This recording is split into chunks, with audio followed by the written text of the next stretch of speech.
This is the Hidden Killers podcast with Tony Brueski. Featuring former FBI Special Agent and Chief of the Counterintelligence Behavioral Analysis Program, Robin Dreeke. Rex Heuermann, we've been watching this. We've been watching his family because they've been very visible in their front yard, basically, since all of this went on and they ended up back at the house.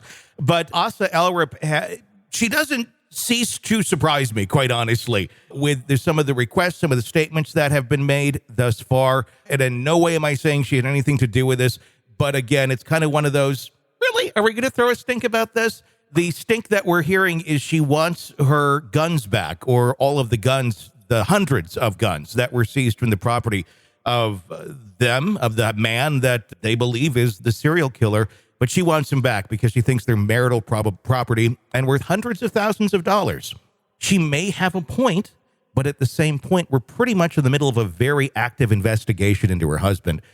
What's going on here? What is she thinking clearly? Is the attorney just making crazy accusations? Does she need money? What's happening here? Yeah, I wish we could spend more time on her, not meaning you and I. I wish we knew more about her background and the nature of that relationship, because it is very odd. I don't think needing money is the odd part. I don't think trying to get property back that can be sold for revenue is the odd part. But this relationship's odd. And what I'm curious about is why she is still with him. Because even I was looking at a report earlier today about how he basically stalked a coworker onto a cruise ship, saying he could track her. I mean, so if you have a lifetime of your husband doing really odd things, at what time do you get out of that situation unless you've been, what's that word I used the other day? You're a victim of trauma. You're trauma bonded. Trauma bond. Yeah, trauma bonds happen. Yeah, definitely. Yeah, so I'm seeing some elements of trauma bonding in here potentially, but it's really hard to say because all we're seeing from her is the complaints, the victimization, all the things that are rightfully being wronged upon her. But at the same time, though, we don't have any other optic. So it's really hard to say what's going on without another optic, because the only time we see her or hear from her is when she's complaining about something. But she's a human being. There's a lot more going on there, and there's a lot more to this relationship. There's a lot more to her background. And understanding her key motivations, we need a life arc. We really need to understand a lot more. We do. I think what's missing in a lot of this is we're not feeling, I guess, the trauma of the relationship, that if there was trauma in the relationship between her and Rex, one would assume that there was. If she is trauma bonded and she's been staying with him for all these years, despite his behavior, which I'm sorry, I can't believe that they went all of those years and she had no clue that he was at least at the very minimum into hitting on other women, at the very least, because it seems that he obviously went much, much further and she stuck with him. But we're not seeing anything. We're seeing very much, it's a narcissistic type personality. And I'm not saying there's a disorder there, but it seems to be 100% me. There hasn't been the show of empathy at all for the victims, for what the potential of what her husband may have done. And I guess, she's not responsible for those actions, but at the very least, most of us are sitting here trying to put ourselves into someone's shoes, even though this is a very difficult one to do, and think, if my spouse were arrested and I had no clue that they did any of these things, I don't know that I'd still be trying to make everything about me. I'd be very much concerned that I was even with this person and this damage had been done to all of these lives. I don't know that I'd be making the complaints about I want the 300 guns back, or the FBI messed up my house when they searched it, considering the grounds that they searched it on.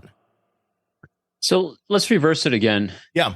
As you're speaking, I'm thinking to myself, all right, we're trying to figure her out, and we can't figure her out from her own behavior because we're only getting small glimpses. So let's go back to him and think in terms of why would he choose her to be part of his life, to be part of his ruse, basically, because if you're trying to hide your horrendous behavior, you want to put on a fake front for the rest of the world. And what kind of person would you need to have as a partner? Because you can't have an accomplice. Accomplices really complicate things, and they are huge vulnerabilities to your safety and ability to perpetrate these things. And so you want someone who's going to be non-emotional and more pragmatic, but also not too deep of a thinker and a prober. Which is what we have. Yeah. So that kind of explains the behavior, doesn't it? Mm-hmm. And so now if we take those behaviors that he was looking for in a partner, I won't say necessarily a wife, because he doesn't from the optic we're having, doesn't seem like he treated her like a wife. Mm-hmm. And yet she was quick to divorce him once she was made aware or confronted her of what the actual behavior was, which means that she might not have really done a deep dive on things that she observed, or she was gullible to the things that he was telling her. Again, going to not a deep thinker. Can't comment on intelligence or anything like that, but just really not a deep thinker, not skeptical, not challenging of the information provided to her. So, yeah, and that's who he'd want to have in his life, to put up that fake front and also not challenge him on his behaviors. Well, we can look at it from another direction, too. She filed for divorce once the public knew who he was. Mm-hmm. And I mean, that's another thing, not just that maybe she found out who he was in its entirety, but the public found out who she was. And if she's connected to somebody that has that sort of an image, I think almost anyone would be like, I'm out. But what was the tipping point, I guess, is the question point for the divorce? Is it the public finding out, or is it her finding out? That's a great point. Yeah, I'm not sure. Yeah. I'm not sure how much she's, at this point, I'm kind of still 50-50 on it. Maybe shifting a little bit more towards your side on maybe it was the public opinion, because she seems to be wanting to use public opinion to get the sympathy, to get things. Yeah, because that's really been what a lot of this has been about thus far. I don't know. I mean, it's easy to armchair quarterback this, but the optics thus far have not been very good. I think that can be agreed upon by most people.